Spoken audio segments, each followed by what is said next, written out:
এখন যে আসলো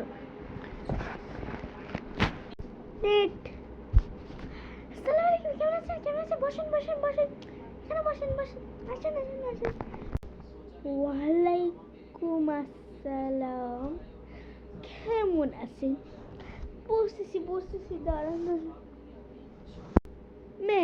মেয়েকে দেখান। এখনই কাজটা করতে হবে, নাহলে মা বসে এই ছেলেটাকে বিয়ে দিয়ে দিবে। মা, তোমার নাম কি? ওরা তো দেখি বড় লোক আছে।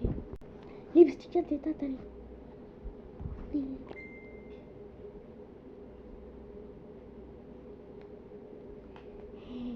হ্যাঁ,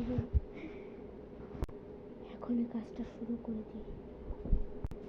আমার নাম আপনাকে কেন বলবো? মেয়ের কি বেয়াদবি করছে? আমি এখানে এক মুহূর্ত থাকবো না।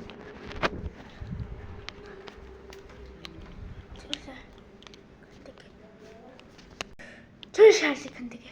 আমি জীবনও আসবো না এই মেয়েদের বাসায়। সব মুনা, তুই এটা কি করলি? যা করেছি ঠিক করেছি। আমাকে তো বিয়ে দিয়েছিল। আচ্ছা, আমার জামাই আসলে দেখতে কেমন ছিল? জামাই না বান্দরের মতন ছিল।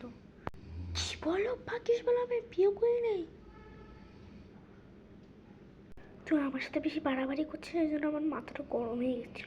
এই জন্য আমি তোর সাথে একটা বান্দরের সাথে বিয়ে দিচ্ছি। মানে বান্দর মানে দেখতে অনেক বেশি। এই বান্দর ছেলের সাথে বিয়ে দিচ্ছি তোর সাথে। রাগ হচ্ছে, সরি রে। আমি যে বিয়ে করে ফেললাম তো কি হয়েছে?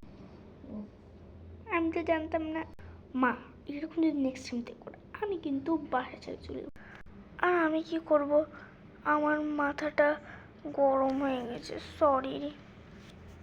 মা, এরকম তুমি করছো? এরকম আমি যদি একবার বিয়ে করে ফেলতাম তাহলে তো আমার সর্বনাশ হয়ে যেত। এরকম নেক্সট টাইম থেকে আমি এরকম ভুল করবো না।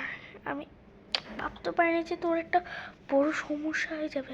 তো তুমি কি তার আগে ভাবতে পারো নাই? সরি রে মোনা। মা, আমি কিন্তু তোমাকে একটা সবসময় কথা বলে রাখি যে এরকম কিন্তু আর কখনো করে এরকম কিন্তু করলে কিন্তু আমার কিন্তু অনেক ক্ষতি হবে। তো তুই আমার মাথা গরম কেন করছিস? মাথা গরম করলে তো হবে। মাথা গরম করলে কি মানুষের হবে না? তুমি হাসছিল, হাসার ব্যাপার না। বাদরকে বিয়ে করলে না জীবনটা লাইফটা পুরো ছিন্ন বিচ্ছিন্ন হয়ে যায়। তোমার বিয়ে হলে তুমি বুঝতে। কি বললি তুই?